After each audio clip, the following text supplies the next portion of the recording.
영생의 문제라고 하면 분명히 신경 써서 제대로 선택을 해야 됩니다. 오늘 봉독해드린 말씀을 보니까 하나님께서 우리에게 생명과 사망과 화와 복을 놓으시고 우리에게 자 선택하라 하고 말씀을 하고 있어요. 자, 이제 우리 앞에는 생명도 있고 사망도 있고 화도 있고 복도 있습니다. 그러면 나는 여기서 무엇을 선택할 것인가? 이제 우선순위를 어디에 둘 것인가? 이건 이제 우리에게 달려 있습니다. 내가 어떤 것을 선택하느냐에 따라서 육신의 향방이 갈리고 영의 향방이 갈라지게 될 겁니다. 자, 우리는 무엇을 선택해야 될 것인가? 이것 선택함으로 인해서 나에게 어떤 결과가 주어질 것인가? 부디 원하기는 영적으로 승리하는 선택을 하고 살 수 있기를 주의 이름으로 축복합니다.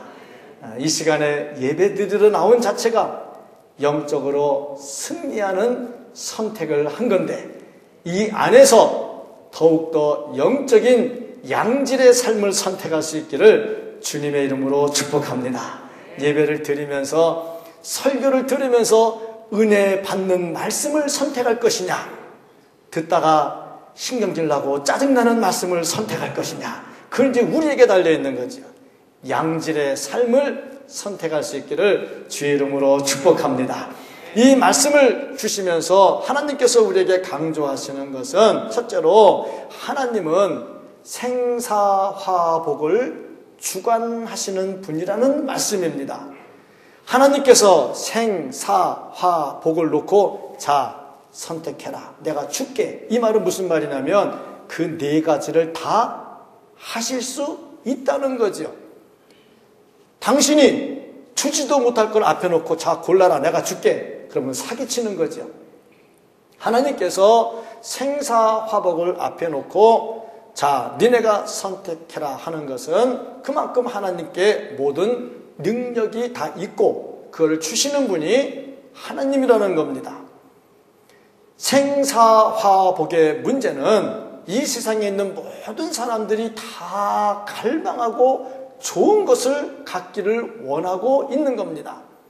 그런데 자기 마음대로 안 되는 거지요. 이 생사화복의 문제 때문에 각종 종교들이 생겨납니다. 이 생사화복의 문제 때문에 각종 이단 사이비들이 생겨납니다. 지금 이 대전교회를 시끄럽게 하는 그 사이비는 또 뭐냐면, 그 이단은 또 뭐냐면은 자기 안에만 구원이 있고 자기 밖에는 구원이 없다고. 그러니까 기존에 지금 이 전 세계에 있는 모든 사람들은 다 구원이 없는 거예요. 자기네 속해 있는 몇백 명만 구원이 있는 거죠. 생사화복의 문제를 자기들이 주관하려고 했단 말이죠. 그러나 그것이 이루어질 수가 없다.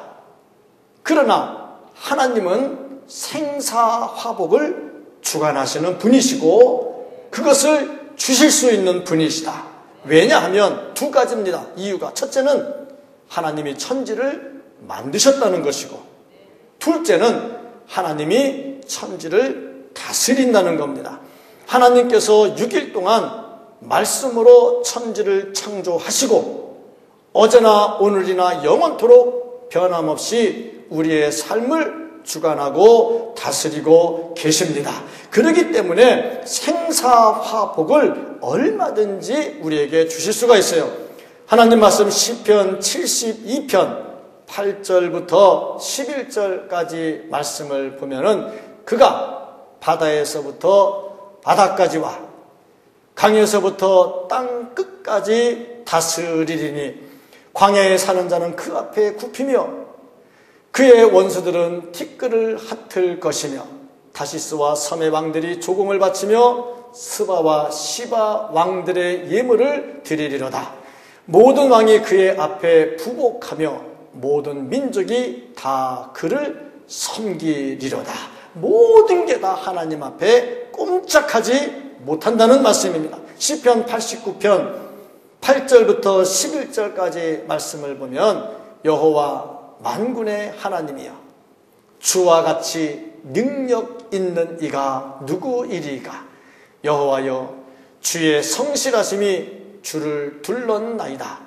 주께서 바다의 파도를 다스리시며 그 파도가 일어날 때에 잔잔하게 하시나이다. 주께서 라합을 죽임당한 자같이 깨뜨리시고 주의 원수를 주의 능력의 팔로 흩으셨나이다. 하늘이 주의 것이요 땅도 주의 것이라. 세계와 그 중에 충만한 것을 주께서 건설하셨나이다. 주께서 건설하시고 주께서 다스리시고, 그러니까 하나님은 생사화복을 주관하시는 분이다. 세상에 그 어떤 세력도 주관할 수가 없어요. 심지어 사탄도 생사화복을 주관하지 못합니다. 욥기서에서 보는 바와 같이 사탄이 무슨 일을 하나 하려고 해도 하나님께서 허락해 주지 않으면 할 수가 없다는 것. 이건 뭘 말하냐면 생사화복을 주관하시는 분은 오직 하나님이시다. 천지를 만드시고 천지를 다스리시는 분이시기 때문에 하나님만이 할 수 있다. 세상에 그 어느 누구도 못해요. 근데 예수님께서 이 땅에 오셔서 많은 병자들을 고치시는데 사람들이 하지 못하는 일을 하십니다. 죽은 자를 살립니다. 당장의 죽음, 지금 당장 목숨이 끊어진 회당장 야이로의 딸을 살리는가 하면, 죽어가지고 장사 지내러 나가는 관 속에 들어있는 사람 나인성 과부의 아들을 살리시고, 심지어 무덤 속에 집어넣은 장사 지낸 지 나흘이 된 나사로를 살리십니다. 그것은 무엇을 말씀하느냐 하면 생사화복을 주관하시는 분은 오직 하나님밖에 없다 하는 겁니다. 하나님만이 생사화복을 주관하시는 분이십니다. 자, 그렇다면 이제 우리의 선택은 뭐가 되겠느냐? 하나님께서 우리에게 하시는 말씀이 생명을 선택하라. 그러면 생명을 선택하라고 하실 때 이제 우리가 생사화복을 주관하시는 분이 하나님인 걸 알았다면 이제 우리는 무엇을 선택을 해야 되느냐? 당연히 하나님을 선택을 해야 되지요. 왜냐하면 하나님 안에 영원한 생명이 있고 예수 안에 영원한 생명이 있고 거기에 우리를 살리는 능력이 담겨 있습니다. 그래서 우리는 당연히 하나님을 선택을 해야죠. 내가 하나님을 선택하기 전에 이미 하나님은 나를 선택하셨습니다. 예정하셨습니다. 그 예정에 의해서 우리를 선택하시고 부르셨습니다. 그래서 우리는 부름을 받았습니다. 아울러 우리 역시 그 하나님 안에 내 발로 걸어오는 선택을 또 해야 되는 거죠. 그래서 우리가 선택해야 될 것은 역시 하나님밖에 없다. 그래서 우리는 예수 믿는 것을 가리켜서 종교라고 말하지를 않습니다. 종교라고 하는 것은 사람들이 자기의 편리를 위해서 만들어낸 겁니다.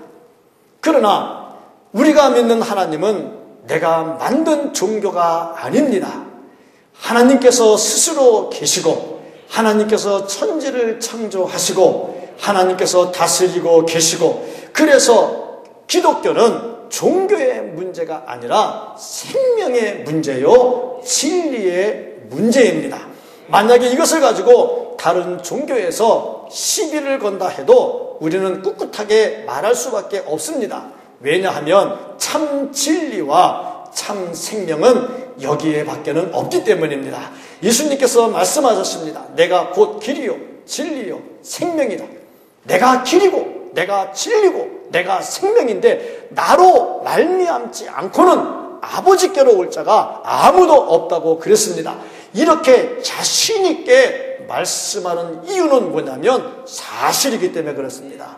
사실 아닌 것을 이렇게 자신 있게 말한다면 그건 사기치는 거예요.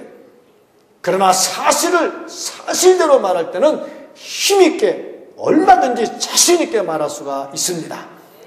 수학으로 2 더하기 2는 4다.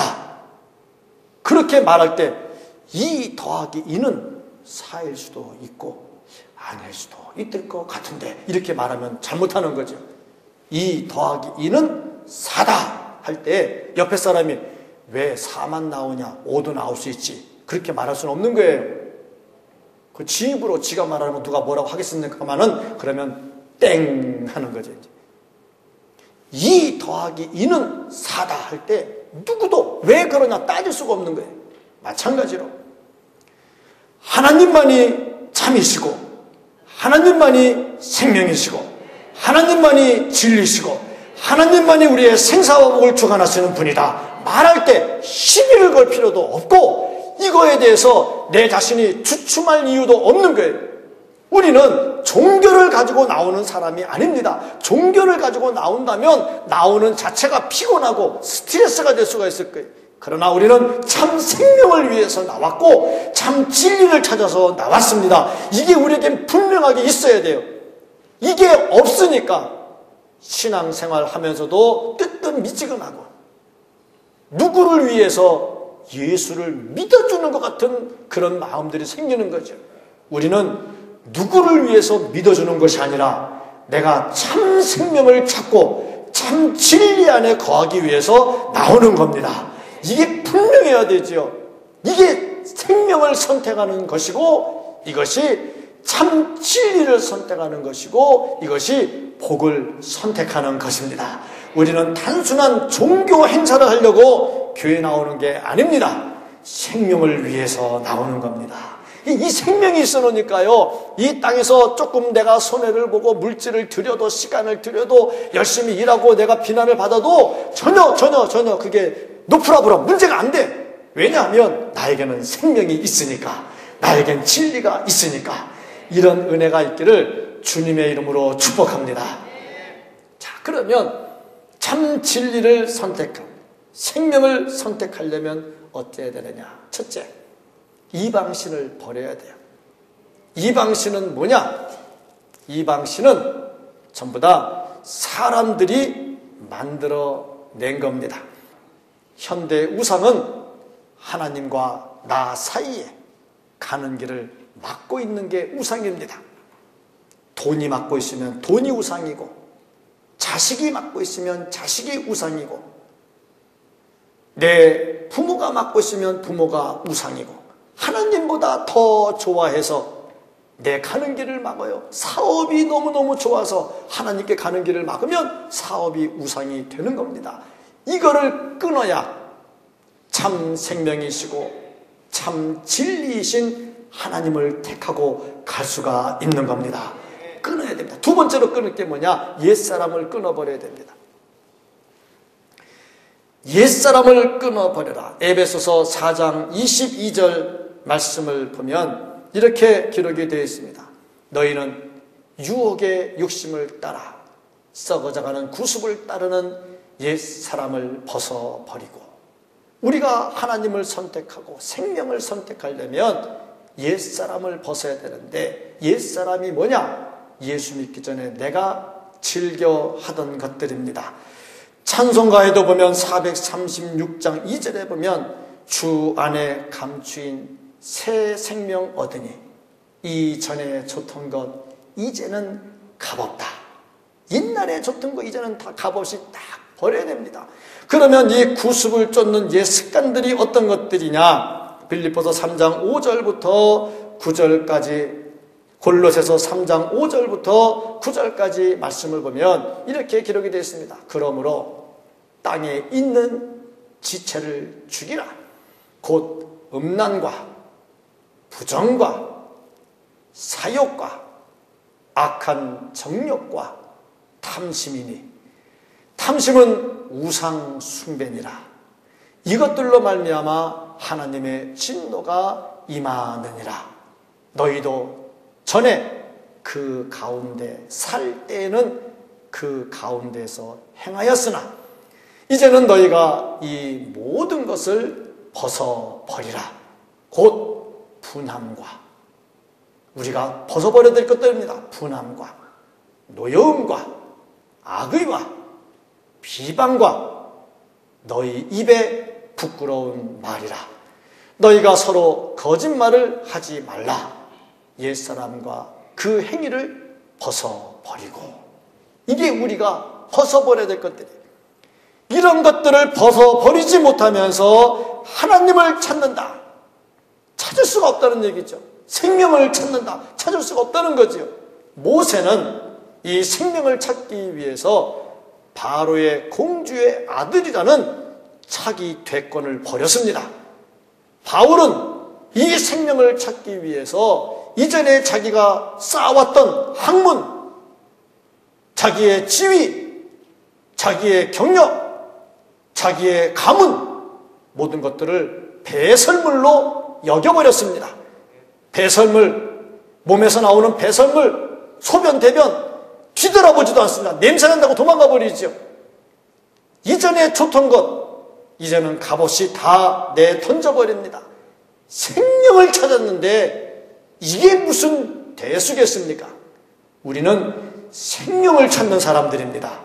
진리를 찾는 사람들입니다. 그러므로 이 사소한 것에 묶여가지고 마음의 상처를 입으면 안 됩니다. 우리에게 영원한 생명이 있습니다. 또 우리가 영원한 생명 하나님을 선택하려면 어떻게 되느냐? 하나님을 사랑하는 마음을 가져야 돼요. 16절 말씀 보니까 곧 내가 오늘 내게 명령하여 내 하나님 여호와를 사랑하고. 하나님을 사랑하라.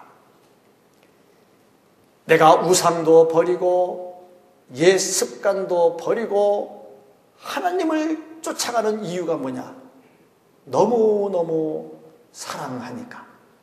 너무너무 사랑하니까. 사랑하는 사람을 위해서라면 생명도 아깝지가 않고 결혼 서약할 때만 하는 게 아니라 사는 동안 계속 해야 될 부분이 이 부분입니다. 그러면 아멘도 할 줄 알아야 되고, 아멘 안 한 사람들은 결혼 예식용 아멘만 한 것 같아. 생명 다할 때까지 같이 가야 되는 겁니다. 사랑하는 사람은 그렇게 가는 거죠. 내가 하나님을 사랑하는데 어찌 하나님을 선택하지 않겠느냐? 하나님을 선택하지 않으면 어떻게 되느냐? 이 모든 것을 다 잃어버리게 된다 그랬습니다. 그런데 이걸 알면서도 선택하지 못하는 이유가 뭐냐? 유혹.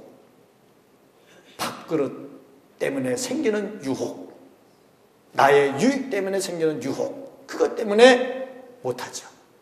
그러나 성경은 분명히 말씀합니다. 11절 말씀을 보면 이건 어려운 게 아니다 말씀을 하고, 아울러서 12절 13절 말씀을 보면 우리에게서 멀리 떨어져 있지 않다 말씀을 하고, 14절 말씀 보면 매우 가까이 있다 그랬습니다. 생명은 내게서 멀지 않습니다. 가까이 있습니다. 내가 하나님 사랑한다면 이 생명을 찾아갈 수 있습니다. 정말 하나님을 선택하고 살 수 있기를 주의 이름으로 축복합니다. 그러면 이렇게 생명을 선택하는 자에게 어떤 일이 일어나느냐? 생명을 선택하는 자에게 복이 임한다고 말씀을 했습니다. 16절 말씀을 보니까 중간에 보니까 이렇게 됐습니다. 그의 명령과 규례와 법도를 지키라 하는 것이라. 그리하면 내가 생존하며 번성할 것이요 또 내 하나님 여호와께서 내게 가서 차지할 땅에서 내게 복을 주실 것임이니라. 분명히 생명을 선택하면 복이 임하는데 첫째, 영생을 얻게 되는 복입니다. 이 땅에서 생명을 얻고 장수하는 것은 물론이고 영원한 천국에 들어가서 영생을 얻게 됩니다. 이 땅에서 받지 못하는 상까지도 같이 받게 됩니다.